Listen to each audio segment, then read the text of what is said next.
This is Martin Giles of the Guildford Dragon News, and I'm with Julia McShane, the leader of Guildford Borough Council, and we're to interview her following up on the debate last night on the newly released report on the HRA overspend. Councillor McShane, thank you very much for giving the time for this interview. Pleasure. Now, you've been a councillor at GBC since 2011? Yes, that's right. And so why do you think you and other councillors were so unaware of the financial management problems? Do you think the councillors were taking their scrutiny role seriously enough? I think from the report that was published last night, which is the last in a series of the independent investigations that were commissioned by the Joint Senior Staff Committee of Guildford and Waverley, it's clear that there were issues around governance and financial controls at that point in time. Obviously, since then, we've moved forward with our improvement plan and improved that. And I think that as part of that, we now have two scrutiny committees, and I think councillors very much are committed to scrutiny, and we've seen that in some of the recent meetings that have been held where there's very robust scrutiny. So I think overall that's a huge improvement on where we've come from. And do you think lessons have been learned from this episode? Yeah, absolutely, and I think that's identified through the Solace report that we published back in May. There's nothing in the report that we were discussing last night that wasn't picked up in the Solace report in May, and which we, openly and transparently published and spoke about then, and spoke about our commitment to the improvement plan that we had already in place, that we added the recommendations from the Solace report too, and that we've been working on, because obviously we're here to make sure that we are accountable to our residents, that we're providing them with excellent services and best value, and all the actions in the improvement plan that we're working through at the moment are putting in place all the things necessary to ensure that we do that. Okay, but how is it that nearly 18 months since officers were suspended, GBC still can't say how much of the £24 million in the housing revenue account was not spent or authorised properly? Obviously, there's another investigation going on that's separate to the investigations that we've had commissioned by the Joint Senior Staff Committee, and that includes the ongoing police investigation. And obviously, it's not possible to comment on that. No, but it's not within the GBC. Surely, it's still relevant to know how much money was misspent.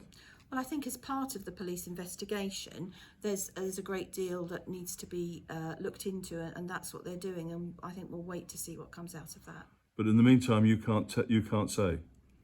Well, I think everything that has been looked into from a financial control perspective and a governance perspective has been identified through the Solace report, and we've brought into the council now much more stringent financial controls and monitoring to make sure that this sort of thing can't happen again.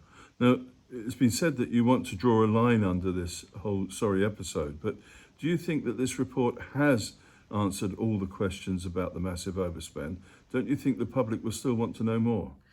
I think the public, obviously we've made this latest report the last, as I said, in a series of those investigations. We've made that public so that the public can read that for themselves, and obviously tied in with the Solace report, as I said, the areas of concern that come out in the report from last night have also been picked up by the Solace report. So we've moved forward from that place through our improvement plan, and obviously at the full council meeting in December we had the chair of the independent assurance panel that was also set up following the Solace report, who was able to answer questions from councillors about the improvements that we've made as a council, and he identified that we have made significant progress, and in fact have gone even further with the improvements that we've made, which I hope will reassure residents across the borough that we are a resilient and well-managed council, providing excellent services and continuing on that journey of improvement, because that's absolutely what residents deserve and expect. But the residents are likely to want to know why their money was misspent and how much of it was misspent. Of course, absolutely, and I understand the interest in that and the questions around that. That's why when we discovered that there was this concern, these issues in the council, this information, or the police were asked to be part of that, and they're now dealing with that as a separate investigation. Okay, now during the investigation early on, there were two permanent officers suspended. Do you think they were treated fairly by GBC? Why were they paid off if there was evidence that they were doing something wrong? Obviously, I can understand, and thank you for the question, but I think given that this is individuals we're talking about, it wouldn't be appropriate for me. Well, we're not naming them. I'm just saying, do you think that those two officers were treated fairly? As I said, this is a situation regarding individuals, and it wouldn't be appropriate for me to comment on that. What, you can't even say if they were treated fairly? What I can say is that all the decisions that were made about individuals were done so on a case-by-case basis, and from a perspective of providing best value for residents, and also around the time that it was taken to go through these processes, but also it's an employment issue. So obviously that's... yeah, but I'm not asking for details or names. I'm just asking you to confirm that in your mind you think that they were treated fairly. As I said, Martin, this is I'm not going to comment on an individual case, but I can reassure residents that the right processes were followed to provide best value for residents, and and following employment. Okay. When were you first made aware of the overspend and the possible fraud, you personally? I was made aware of it around summer 2023. And then obviously following that, the police were asked to become involved later that year. Okay. And the report says that you recall being told about a whistleblower earlier than that. Is that right? If that's in the report, I mean, I don't recall exactly those words being used. I think I recall that there were some concerns perhaps raised, but at that point in time, I wasn't made aware of a whistleblower. Okay. So when you were first made aware of it, what did you do as the council leader to make sure that things were on the right track? Regarding the investigation, etc. Well, obviously, there'd already been a process that the monitoring officer, that's the statutory officer's duty and role in a council, is to raise those kinds of issues. And there was already an investigation being undertaken, as I said, which was then passed on to the police. And obviously that's the right thing to do. We're here to do the right thing for our residents, not the easy thing. Okay, but you were the lead councillor for housing from 2019? No, from 2021. Oh, 2021. And the council leader since the autumn of 2022? Yes. Don't you think you share at least some of the responsibility for what happened? This isn't about me, Martin. This is about our residents. And but you're the council leader and the leader of the housing. But if I can go on to explain what I've just said to you, this is really important for our residents across our borough.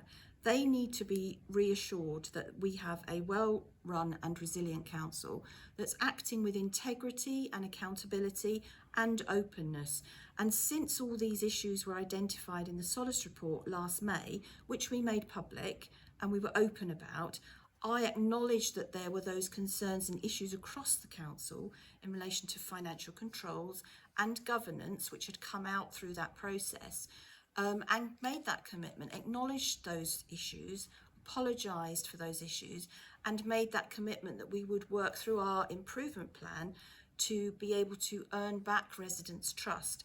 And that's what we're doing. And as I said, we had the report come to full council in December, which also highlighted the huge improvements that had been made. But the council that you were leading, it's according to the report, it shows that red flag warning after red flag warning were missed by the managers, and the managers were overseeing what appeared to be a dysfunctional financial system, that the right information wasn't going to the right people always, and supposedly reporting to you.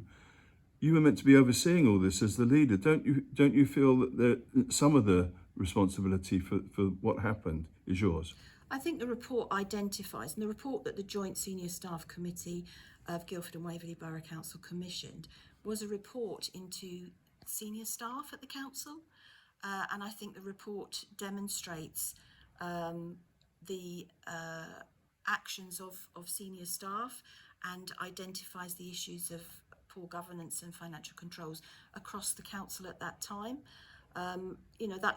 That's what this report identifies. Do you think you were leading what was happening or following the council officers? Well, I think that the report highlights a number of areas where there were failings in the council around governance and financial control that members just weren't made aware of. Okay, well, last night the opposition leader said that he felt you should consider your position. Are you considering your position? As I said before, this isn't about me. The important people in this whole process are our residents and taxpayers across the borough. It's for them that we're going through this process of making the improvements that have been identified in the council so that we can earn back their trust. And we're doing that with openness and transparency and accountability and integrity. And we are making that process.